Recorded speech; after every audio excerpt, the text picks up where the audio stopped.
الفيديو ده من اهم واخطر الفيديوهات اللي انت هتسمعها في حياتك، ولازم يلف السوشيال ميديا كلها لو انت فعلا خايف على دينك وعاوز تنصر دينك، عشان لما تيجي يوم القيامه يبقى لك حجه عند ربنا وتقول له يا رب انا عملت اللي قدرت عليه يا رب. بدايه وقبل ما تكمل معايا الفيديو، لو انت بتتابعني من على الفيس فدي صفحتي الجديده اللي انا عاملها، ايوه اسمها شريف عبد الله اللي قدامكم دلوقتي. فلو انت ما عملتش ليها متابعه اعمل لها فولو علشان يوصلك كل جديد انا بعمله بفضل الله عز وجل. اما لو انت بتتابعني من على اليوتيوب فدي قناتي الجديده اللي انت شايفها قدامك، ايوه دي باسم برضه شريف عبد الله باللغه العربيه. اعملها سبسكرايب اشتراك عشان يوصلك كل جديد انا بعمله باذن الله. شايفين القرف اللي قدامكم ده؟ ايوه دي قناه طالعه جديده على اليوتيوب اسمها قرانيك سونجز او اغاني قرانيه، بتقدم القران الكريم ولكن في صوره اغاني. ومحتوى القناه بكل اختصار بتجيب صور قرانيه زي سوره العنكبوت، سوره المزمل، سوره نون، ايا كانت الصوره ايه، وتبدا تعملها على صوره اغاني ومعازف. مع الاسف ان القناه دي لسه معموله قريب من شهر تقريبا ولا كانها انتشرت زي البرق وانتشار رهيب جدا. فيديوهات جايبه مشاهدات عاليه زي ما انتم شايفين قدامكم كده في الصوره. انا مش عارف مله الناس اللي عاملين القناه دي ايه، دول ناس كفار، ناس مستشرقين، ناس علمانيين، ولا ناس مسلمين؟ الاعجب من ده كله ان الناس اللي منشئين القناه دول كاتبين كلام يدلك ان هم ناس مسلمين صرف. اسمع بيقول لك ايه الكلام ده، كاتبينه كده في الديسكريبشن بتاع القناه ومحتوى القناه عشان يخش قال يعني بيعرفك بالقناه دي هي عباره عن ايه. كاتبين الكلام ده باللغتين العربيه والانجليزيه عشان القناه تنتشر وكل الناس تعرف عنها كل حاجه. يقول لك اسال الله ان يبارك لنا جميعا في رحلتنا نحو التقرب الى كلماته ويهدينا لخلق ومشاركه ما يكرم ويثري حياتنا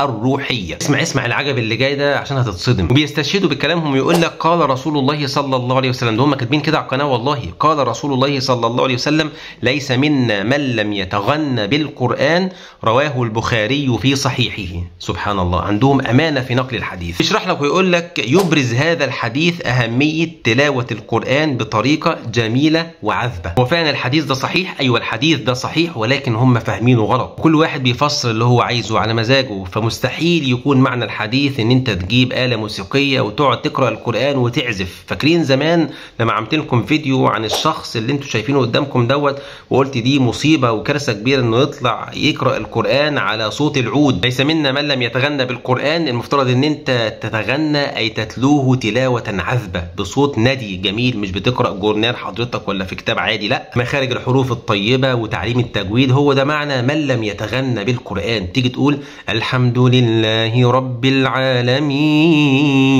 غير لما تقول الحمد لله رب العالمين الرحمن الرحيم. لا، لازم يبقى في تلاوة عاطرة وعذبة عشان القلوب تخشع لما تسمع هذا القرآن بالصوت الندي. لكن الأفندية المجرمين اللي أنشأوا القناة دي بيقولوا لك إيه، ويشير إلى أن تلاوة القرآن مع الموسيقى بما يتماشى مع النصوص الشرعية قد تكون طريقة محمودة لتعزيز تجربة التلاوة والتفاعل الروحي مع القرآن مع الحفاظ على احترام قدسيته. جايب لك طبعا واحد قاعد قدام بيانو وحاطط قدامه مش نوتة موسيقية زي ما بتشوفوا في الناس اللي بيعزفوا، لا ده حاطط قدامه قرآن كريم وبيعزف عليه. لا ويقول لك اسمع مع احترام قدسيته، على اساس ان انتوا كده بتقدسوا القرآن وبتحترموه، ده انتوا كده بتنتقصوا من قدر القرآن. نعوذ بالله من امثالكم. وصراحة يا اخوانا انا ما كنتش هتكلم عن الموضوع ده ابدا ولا كنت هديله اهتمام عشان الناس دي ما تشتهرش، ولكن للاسف لقيت كل الناس كتير جدا باعت لي على الواتس وباعت لي على رسائل الصفحه الخاصه، وكل بيقول لي اتكلم لان الموضوع منتشر. وفعلا القناه وصلت لملايين الناس. تحت في التعليقات بعد اللي انا قلته ده كله هتلاقي واحد يقول لك اميتوا الباطل بالسكوت يا عم الشيخ، ما ينفعش تتكلم. لا انت مش واخد بالك على فكره. الباطل ده لما يكون حضرتك عندك في البيت ما حدش شايفك، ولا في منكر في البيت ما حدش شايفه، فانت تطلع تفضح الناس دول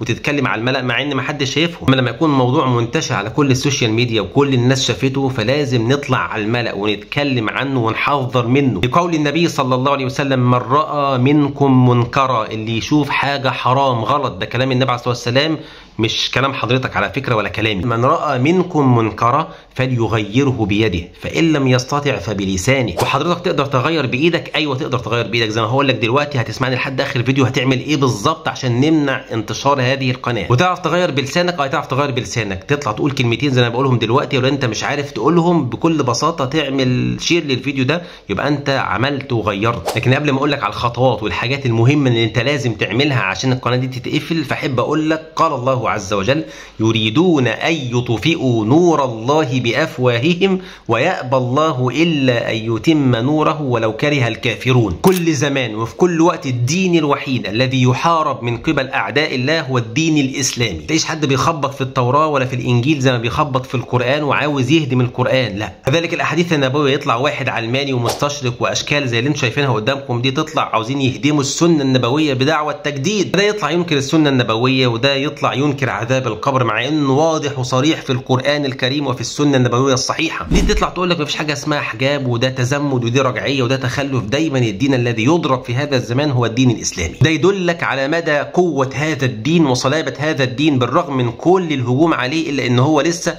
باق وعال. الله عز وجل سخر لهذا الدين رجالا يدافعون عنه طيلة الليل والنهار ويذبون عنه كل قبيح. كل واحد طعن في القرآن الكريم أو طعن في السنة النبوية الصحيحة فهذا إلى مزبلة التاريخ، مش هتلاقي له أي ريحة اللازمة. سيظل دين الله عز وجل وشرع الله الحكيم قرآنا وسنة عال، لن يضره نباح أي كلب على وجه الأرض. أي منكر أنت بتشوفه قدامك على السوشيال ميديا أو في الشوارع لازم تنكر، فأنت إنسان مسلم. ولتكن منكم أمة يدعون إلى الخير ويأمرون بالمعروف وينهون عن المنكر وأولئك هم المفلحون. اوعى تلتفت لأي واحد متقاعد ومثبت ومخذل يطلع يقول لك أميط الباطل بالسكوت، قول له اسكت أنت مالكش دعوة. فنحن سنظل ندافع عن دين الله وعن سنة النبي صلى الله عليه وسلم حتى آخر رمق في حياتنا. تعالوا بقى عشان أقول لكم تعملوا إيه بالظبط مع القناة الخبيثة ديت عشان نمنعها تماما ونحذفها من على السوشيال ميديا ومن على اليوتيوب ومن على أي حتة. ركز معايا دلوقتي وصلي على سيدك النبي تحت في التعليقات عشان الفيديو يوصل لغيرك، فكتر التعليقات تحت الفيديو دوت إن شاء الله يوصل الفيديو لغيرك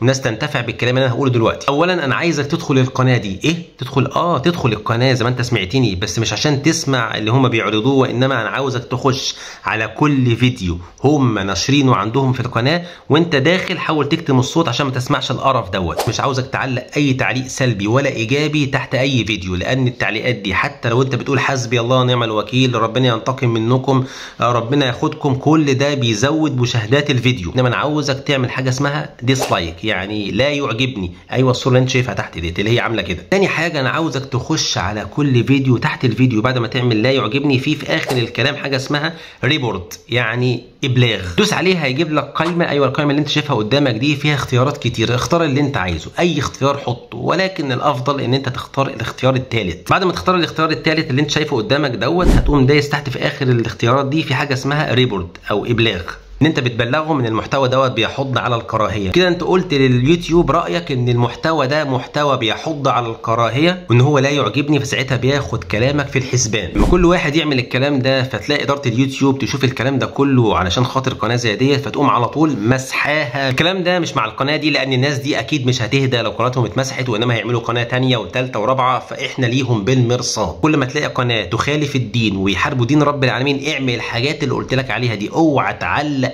اي تعليق تحت اي فيديو. وناس اليوتيوب دول فيهم ناس محترمين فعلا، وانا تواصلت مع اداره اليوتيوب قبل كده في كذا حاجه وبيستجيبوا لكلام الناس. الكلام اللي انت سمعته مني دوت ده اقل حاجه تقدر تعملها دفاعا عن دين رب العالمين ودفاعا عن القران الكريم، عشان لما تيجي يوم القيامه يبقى لك حجه عند رب العالمين. يا رب دي اقل حاجه اقدر اعملها يا رب، وده اللي اقدر اعمله، ما اقدرش اعمل اكتر من كده، فيبقى لك عذر عند رب العالمين. طبعا لو انت بتعمل محتوى على السوشيال ميديا سواء على التيك توك على اليوتيوب على الفيس على الانستجرام، اطلع قول اي كلمتين دفاعا عن هذا الدين وقول للناس الطريقه اللي انا قلت لك عليها دلوقتي ازاي يعملوا ابلاغ عن هذه القناه. اعمل شير دلوقتي، انا ما عنديش يوتيوب ولا عندي الكلام ده كله، فعادي اعمل شير للفيديو ده عشان يوصل لغيرك، عشان غيرك ينتفع اللي عنده الكلام ده يعمل بيه. المهم انا عاوزك تعمل اي حاجه لنصره هذا الدين. هو حد يضحك عليك ويقول لك اعمل شير للينك القناه ديت عشان نعرف الناس ان الدين بتاعنا بينضرب والقران بيهان؟ لا، ما تعملش شير خالص للقناه دي، لانك انت لما بتعمل شير بنيه ان انت عاوز تحذر الناس من القناه دي فانت كده بتنشرها وبتساعد في نشرها. ولكن ينشر فيديو زي اللي انت بتسمعني منه دلوقتي هو دوت عشان نعرف الناس ازاي نبلغ. اسال الله عز وجل ان يستعملنا في نصره هذا الدين، ان يرزقنا الاخلاص في اقوالنا وافعالنا. احب اقول لكم ما تخافوش، دين ربنا هيفضل باق الى قيام الساعه. بس الدين بتاعنا ده يا اخوانا عامل زي الكره المطاطيه،